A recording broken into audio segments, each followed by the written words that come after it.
প্রিয় দর্শকবৃন্দ, আসসালামু আলাইকুম। কখনো কি ভেবে দেখেছেন মৃত্যু হয়তো আমাদের থেকে কয়েক সেকেন্ড দূরে দাঁড়িয়ে আছে? আমরা প্রতিদিন ঘর থেকে বের হই, রাস্তায় চলি, গাড়িতে উঠি, কাজ করে থাকি, কিন্তু জানি না আজকের দিনটাই আমাদের জীবনের শেষ দিন কিনা। একজন মানুষ একদিন রাস্তা দিয়ে যাচ্ছিলেন, হঠাৎ করে তার সামনে ঘটে গেল এক ভয়ঙ্কর দুর্ঘটনা। তিনি অল্পের জন্য বেঁচে গেলেন। চারপাশের মানুষ বলল, আপনি তো বড় ভাগ্যবান, অল্পের জন্য বেঁচে গেলেন, আর একটু হলেই বড় বিপদ হয়ে যেত। মানুষটি কিছুক্ষণ চুপ করে রইলেন, পরে বললেন, আমি ভাগ্যবান নই, আল্লাহ তাআলা আমাকে আরেকটি সুযোগ দিয়েছেন। প্রিয় বন্ধুগণ, কথাটা খুবই গভীর।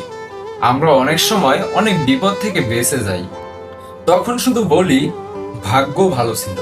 কিন্তু একজন মুমিন জানে, আল্লাহর ইচ্ছা ছাড়া কোনো বিপদ থেকে বেঁচে যাওয়া সম্ভব নয়।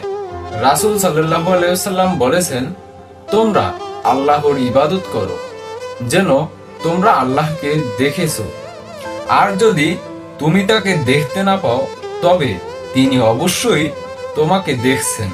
তাহলে প্রশ্ন হলো, আল্লাহ তাআলা যখন আমাদেরকে মৃত্যুর ঘুম থেকে ফিরিয়ে দেন, আমরা কি সেই সুযোগকে ইবাদতের কাজে লাগাই, নাকি আমরা সেই আগের মতো গুনাহের জীবনে ফিরে যাই? আজ আপনি বেঁচে আছেন, তার মানে এখনো আরেকটি সুযোগ আছে।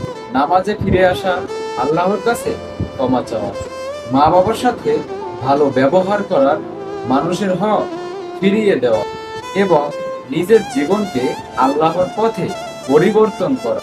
কারণ আমরা জানি না পরের মুহূর্তে আমাদের জন্য কি অপেক্ষা করছে। তাই মৃত্যু আসার আগে নিজেকে পরকালের জন্য প্রস্তুত করুন। ভিডিওটি ভালো লাগলে বেশি বেশি শেয়ার করুন, কারো জীবনের তওবার দরজা খুলে যাবে। সবাই ভালো থাকবেন, সুস্থ থাকবেন। আসসালামু আলাইকুম ওয়া রাহমাতুল্লাহ।